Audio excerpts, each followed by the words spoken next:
عنجر.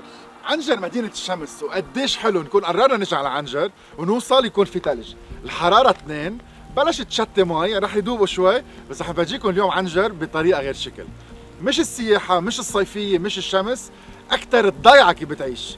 مشوار عنجر نهار كتير طويل، ببلش الساعة 7 من هالسحبة الكتير حلوة وطويلة. يلا ليتس جو.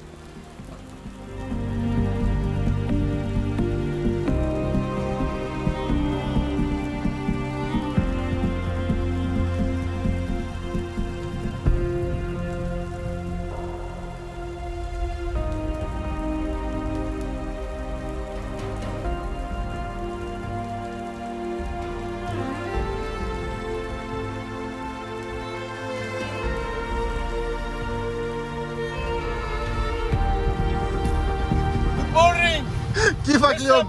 دايما منيح. نشرب قهوة قبل ما نبلش؟ يلا يلا. شو هالنشاط؟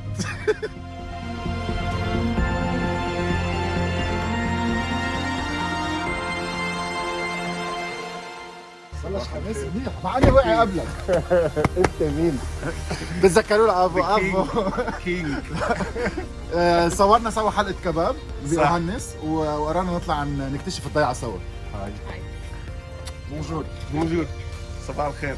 هل بعد نايم على 8؟ أول مرة بوقع بحياتي الساعة 7:30.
It's adventure time.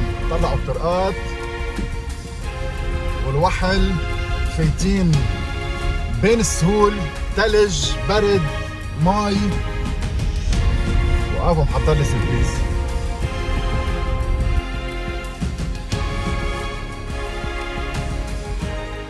واو، ما بعرف اذا عايش بالجنة هذا الزلمة. طلعوا النهر نهر، المي اسخن من الطقس، فطالعة الدخنة منها، المعزيات، الغنمات،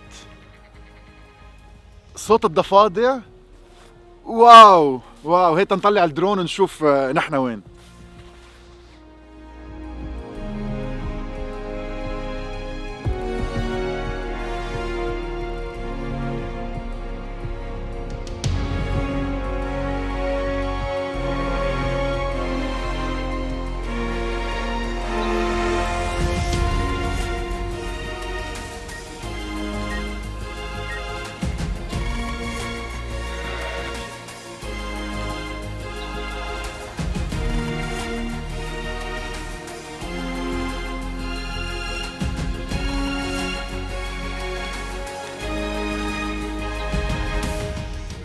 محضر لك الترويقة سجق وبيت، لأنه بعد ما حدا فتح بالضيعة. جيت علي بكير الساعة 7 البدري.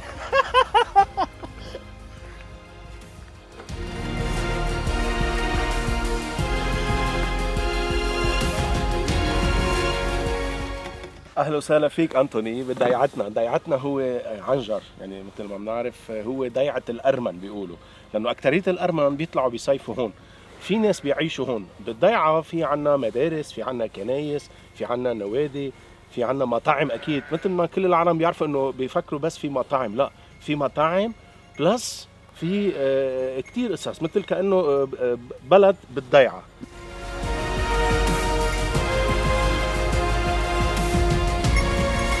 ما بيتأثروا بالبرد، بينبسطوا هون.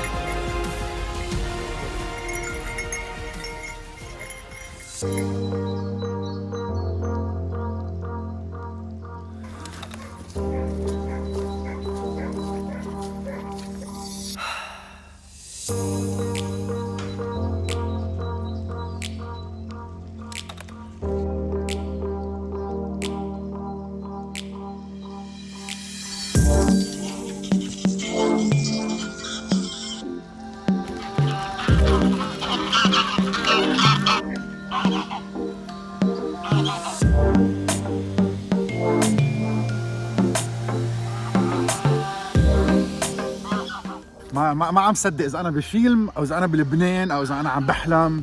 ما عم صدق، ما عم بلحق. مش معقول يعني بين البط وبين الالوان وبين البرد والثلج. unbelievable. مش عم بقدر اقول لكم قديش حلو.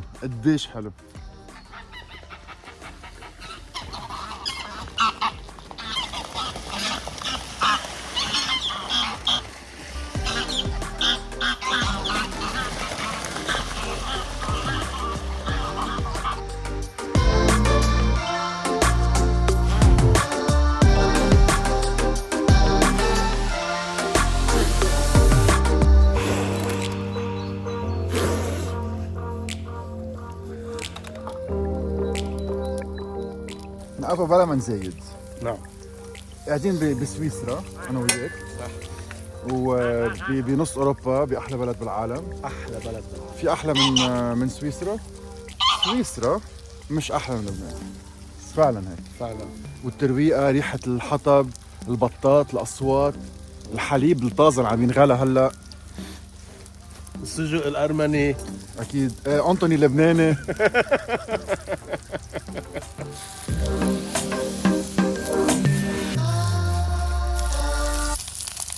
شو أهمية السجق بالأرمينيان كوزين؟ لأنه البلد أرمينيا هو بلد ساقعة، والسجق بياكلوها ترويقة غدا وعشاء، وبدفي لأنه فيها كتير دهن وهيك.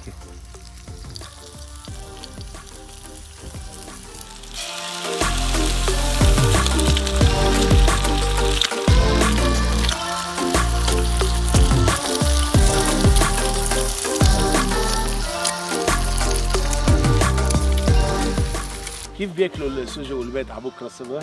كيف؟ بياكلوا مثل الفلاحين. إيه؟ كيف بياكلوا الفلاحين؟ بياخذوا الخبز.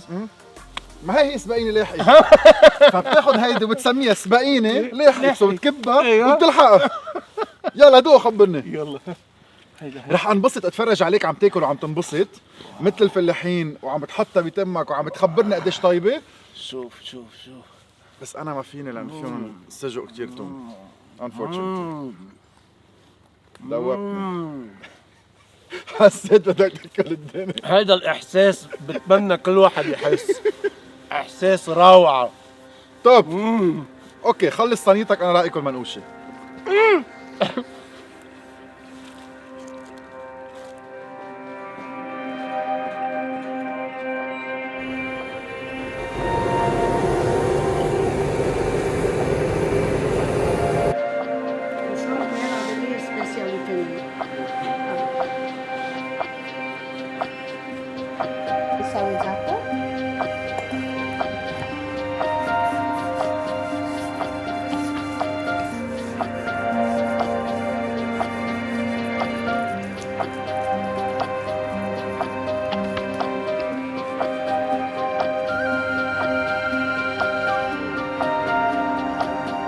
الزيتون مع الجبنة محطوطة فيها كل شيء، سمسم، فلفل، بصل، بهارات.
اكسلنت. اول شيء منقوشه لمينيموم شخصين.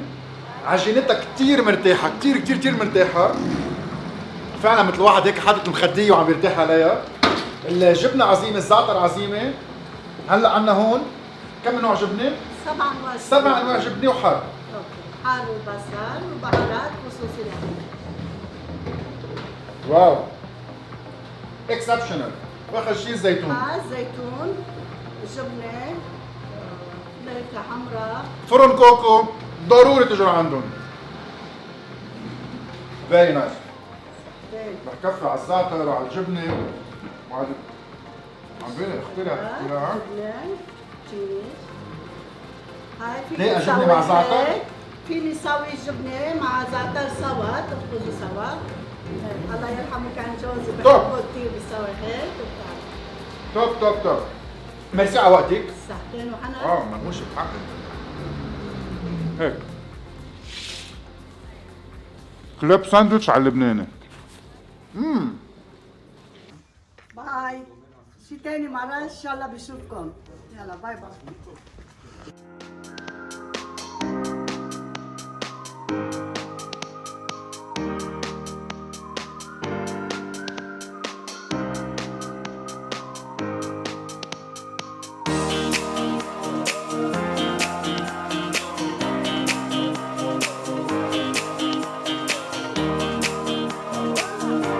عم نصور ضيعة. هيدا عنجر. اول شيء مثل ما قلت، اول ما تفوتوا على جوجل مابس بتشوفوها مزيحه تزييح بطريقه كتير واضحه. الشارع الرئيسي بالنص، وبعدين في كل الشوارع الباراليل عليها. في عنا القلعه واضحه كتير كبيره. تاني ميل نحن محلنا موجودين هلا قدام البلديه، وفايتين نشوف رئيس البلديه. وكل سهر البقاع ومحل ما في الحيوانات. في صيد، بدكم تتصيدوا، هيدي هوايه اللي الواحد ما في يوقفها، بس على رواق يعني 5 6 عصافير بالنهار مش 30.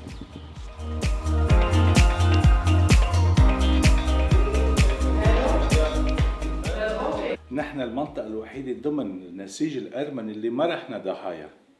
نحن ضلينا نقاوم 40 يوم بلواء اسكندرون، طلعنا على الجبل كل الضيعة. الفرق بيننا وبين الناس كلها، كل الناس، انه لما القيادة بتاخد قرار كلهم بيلتزموا فيه. يعني مش هين ياخدوا قرار كل الناس من صغار واختياري كلهم كلهم طلعوا على الجبل وقاوموا الجيش النظامي التركي 40 يوم. هالحادثة أرخها المؤرخ الشهيد فرانس فيرفيل بكتاب The 40 Days of Musadag اللي مترجمة ل 38 لغة. هن عملوه بشكل الناس الراس، عملوه الطائفة الأرثوذكسية لأنه كانوا 80% بعدهم أكيد، والجناحين الإنجيلية والكويتلي. على فكرة هون 100% أرمن. اسم الكبير الأغلبية أرثوذكس، وكمان عندنا الطوائف الكريمة الإنجيلية والكويتلي. هول الجناحين.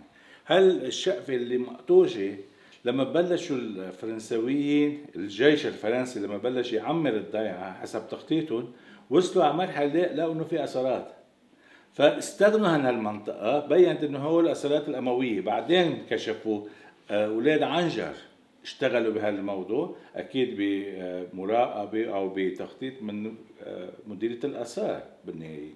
ولكن هلا اللي عم نشوف الاثارات الاموية كانت تحت التراب.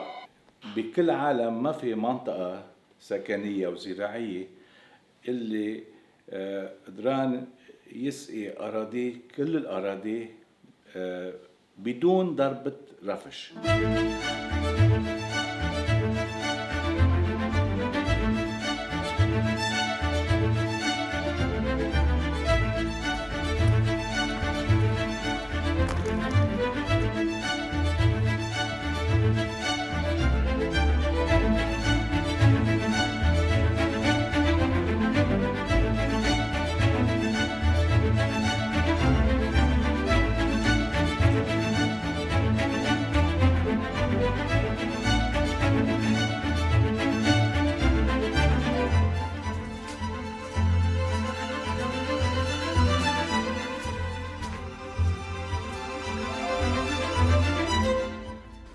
كتير حلو. جاي لهون بالصيفية، بس الإحساس بالشتاء غير.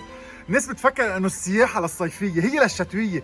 طلعوا الالوان، طلعوا الخضار، طلعوا الصفار، طلعوا الغيوم، الرواق. كتير سواح ما فيه والطقس كتير حلو. اهلا وسهلا فيكن بعنجر.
هيدي مطحنة الضيعة القديمة، يعني على قوة المي لهالقد عم يخبرونا هلا المي بعد بتقوى وبتكب فوق الطريق.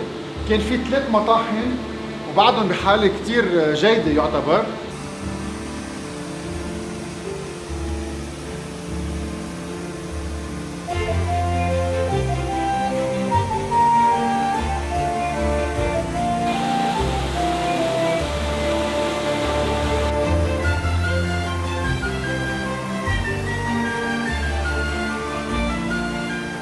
تركتهم وبرمت لورا. شيء بيعقد، يمكن من اكبر مطاحن اللي شايفها لهلا بكل برميتي بتضيع. حجر كتير قديم هو ذاته الحجر تبع القلعه. مي وين ما كان حواليكم. انا ماشي على السقف تحت عقد، بمحلات مكسره بمحلات لا، وكميه المي بتخوف وبتحسه بدفى بالمي. وناقله على المعصره القديمه رح جرب قد ما بقدر اقرب ومكفيه على السهل.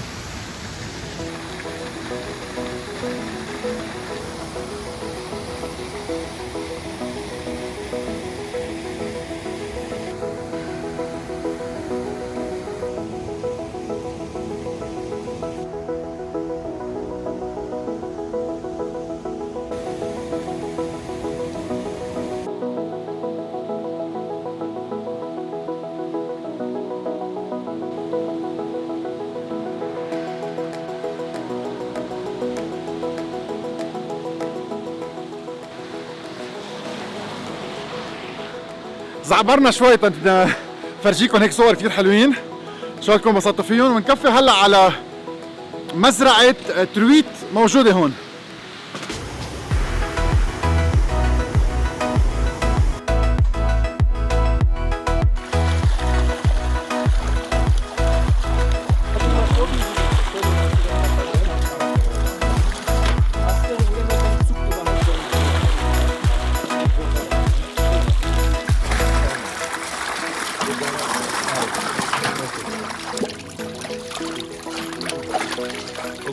في هو سمك اوريدي بالنهر، ونحن هون بالضيعه بنربي سمك بقلب النهر، ترويت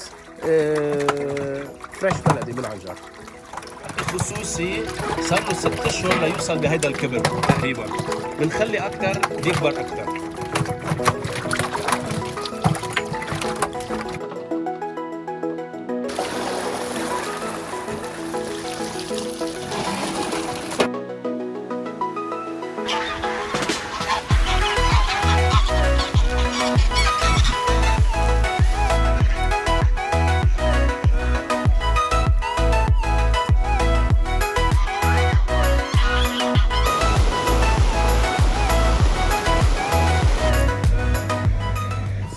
السمكه بننظف وبناكل ني. ترويت نيه هلا طازه من مي كثير مسقعه، هات تندوق. عم خوفكم.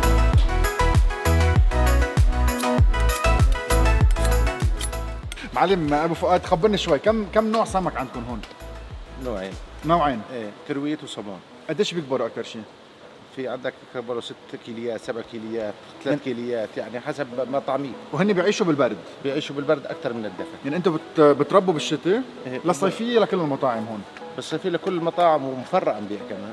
اوكي، نوعين، في الترويت اللي هي لونه ابيض، السمكه اللي معروفه شوي بالشبال، وفي الترويت سومونيل لونه من جوا زهري. وزيت الطعمه؟ زيت الطعمه.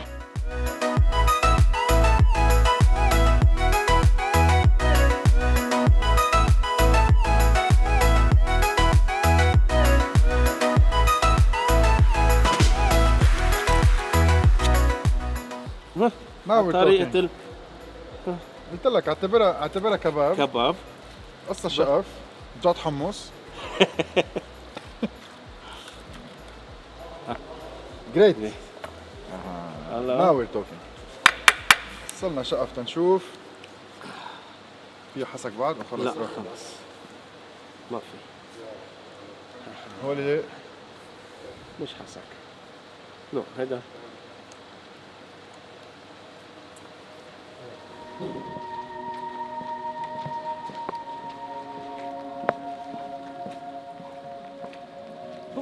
كيفك مدام؟ ماشي الحال؟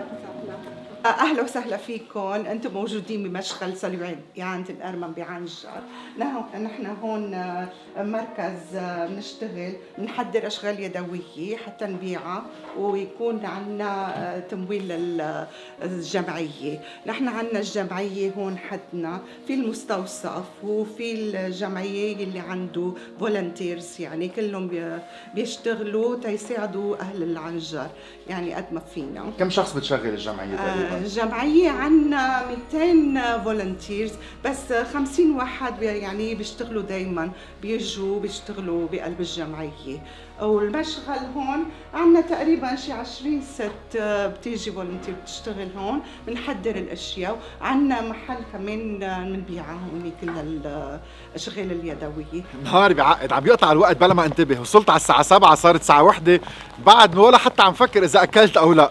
كتير حلو الحماس، الأجواء، الألوان، الصور اللي عم تطلع، المناظر. محمس ارجع بس تبلش أعمل إديتينج.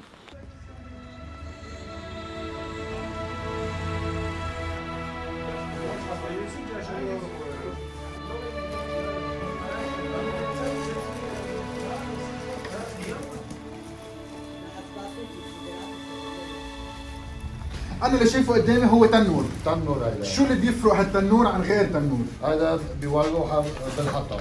اوكي. الغير تنور بيولوها بالغاز او بالشو اسمه بالطحن. وبتعملوا فيه خبز تقليدي أرمني؟ تقليدي ارمني. هلا بنشوف كيف. طيب هيدا الخبز بتعرف شو تاريخه؟ من كم سنة اجوا جابوا الأرمن معهم من برا؟ هذا الخبز جابوها من جبل موسى. وقت المولعة بصير اسود من الدخان. بس يهدى النار الحجر بصير ابيض.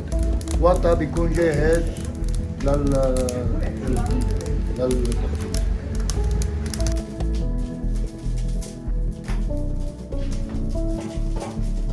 هلا بيطلع دخان، اذا ما لزق الدخنه على جسمك الخبز ما بيكون له طعم.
ريحة الخميرة.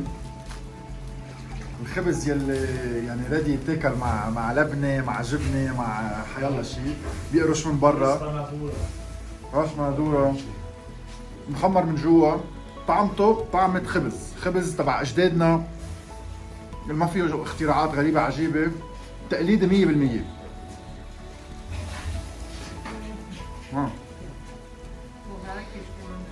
خبز له ريحة، خبز له طعمة، خبز له خبز يلي قديم وطعمة البركة فيه.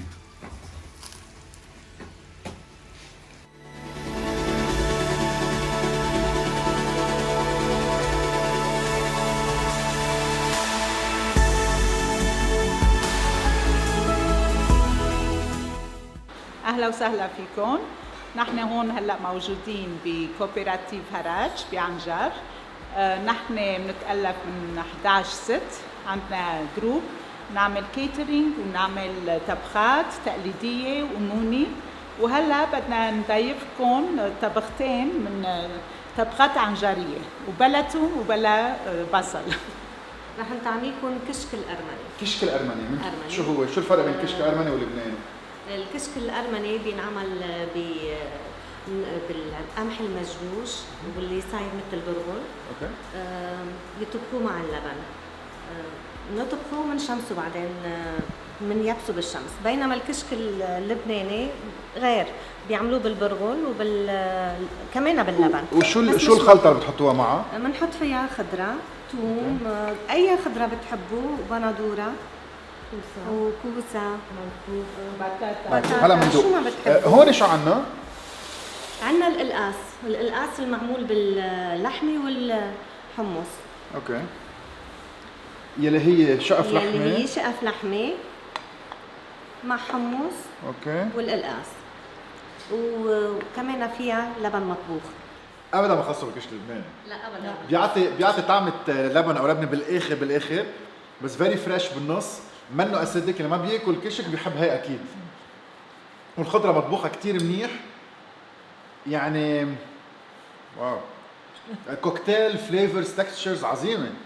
صحتين. هي هون بتحسي بطعمة البيت وبطعمة المحبة محطوطة فيها. ميرسي كتير على وقتكم، ميرسي على الاستقبال. اهلا وسهلا. هيك فيهم نلفوا ساندويتش للطريق. يلا. طيبين كتير. شو مهضومين عن جد، شو مهضومين. واللقمة مش معقول شو طيبة. انبسطت كتير. كتير بحب اكل اكل بيت، وخاصة ساعة اللي بيكون شيء ما اكله قبل. فاكل ارمني كيف بياكلوا بالبيت لقمة توب. قد ما قدرت احفظ الاسم يعني. ومن هون رح نروح على المزرعة، في مزرعة بقر تنشوف شو بحضروا.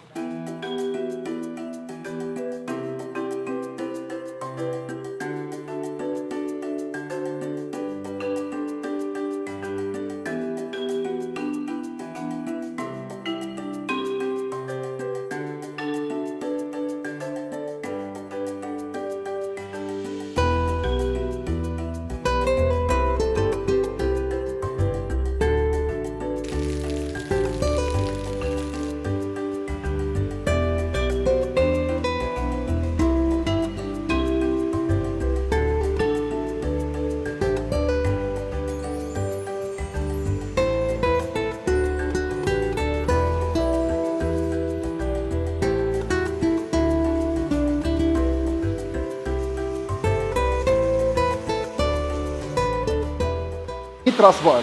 طب ما بيتاثر عليهم الشتي الشوب؟ لا الحمد لله، الشتي والبروده احسن جو الا البقر يعني. بس عم بحس ولا وحده منها عم بتهز، مثل كانه قاعده هيك مجمده مرتاحه بشكل غير شكل يعني. تحلبوا مرتين بالنهار. نحلب مرتين بالنهار. 100 راس بتجمعوا الحليب وبتجي شركات تاخذهم. ايه. ومن اوضه لاوضه لاوضه اكثر من 100 بقره. يعني تخيلوا قديش كبرى البقره، تخيلوا قديش في كميات ومساحات، بس كلهم قاعدين ما عم بيهزوا ولا رقبتهم ولا يمين ولا شمال. يعني مثل كانه مجمدين على البرد ومفوكسين. وفي حليب. في حليب. فجاي الدور بعد شوي. وحده من البقرات رح تقطع، نشوف فرجيكم كيف بيحلبوا البقره ومنكفي البرمي. انا جعت، ما طعموني شيء من على بكره. انجا هالنص منقوشه.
من محل ما بلشنا رجعنا من بعد برمة بالضيعة كتير حلوة، مناظر بتاخد العقل، درون شوت، سياحة.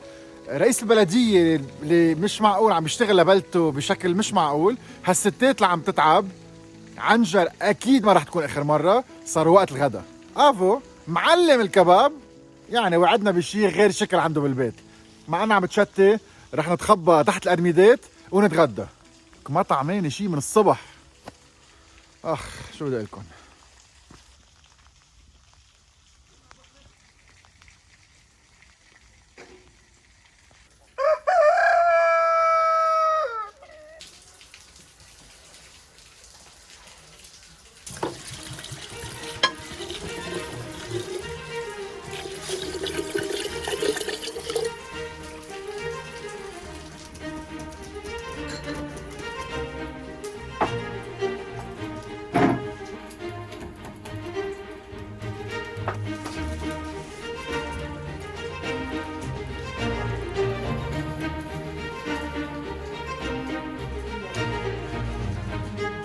اول شيء كيسك لنعرف نشتغل بالحار، حار اخضر، حار احمر.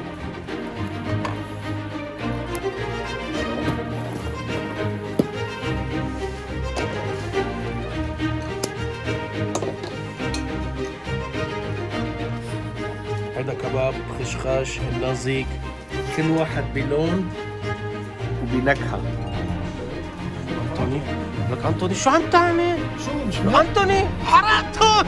حرقتهم يا انطوني، حرقتهم! شو فهمك انت حمصتهم؟ هيك محمصة بتعطي شيء كثير حلوة. لا يا انطوني احترقوا الكبابات. شو اللي تخبرهم انه انا متعلم ايش الحل؟ شوف الكباب كيف عم يضحك.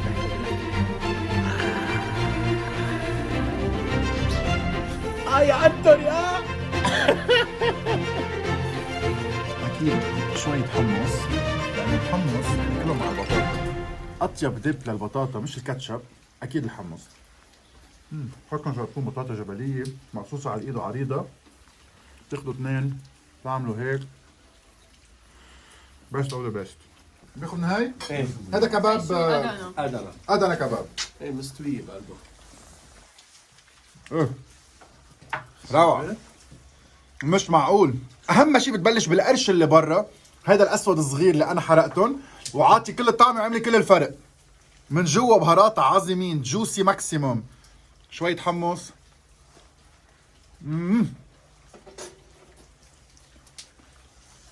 يا هيك غدا يا بلا ختامها مش بهالشجرات بهالساعات.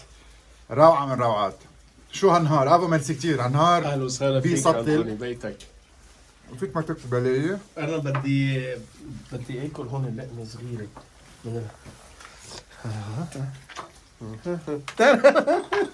هيدا شو؟ هذا كباب عادي، لحم عادي، لحم غنم. طب مثل ما بيعمل انطوني، اللحمه بتاخدوها هيك بتعملوها بعدين بالحمص 100%. هيك. صرنا نعرف ناكل. روعة. شو نعرف في لبنان. يلا مش اخر مرة وعدتني، نرجع نلتقى بحلقة تانية وثالثة ورابعة لعن جد. ما عملنا مطاعم، ما اعطيناها حقها، بس بالصيفية اكيد راجعين. اذا تلجت انا راجع، وبكره بالصيفية تنفرج المطاعم. عنجر وحدة من اهم ضياع لبنان، من احلى ضياع لبنان، وبعتقد اللي شفتوه اليوم ببرهن. ثانكس اجين. وانا كثير جوعان. ساعتين. حار. خطرة.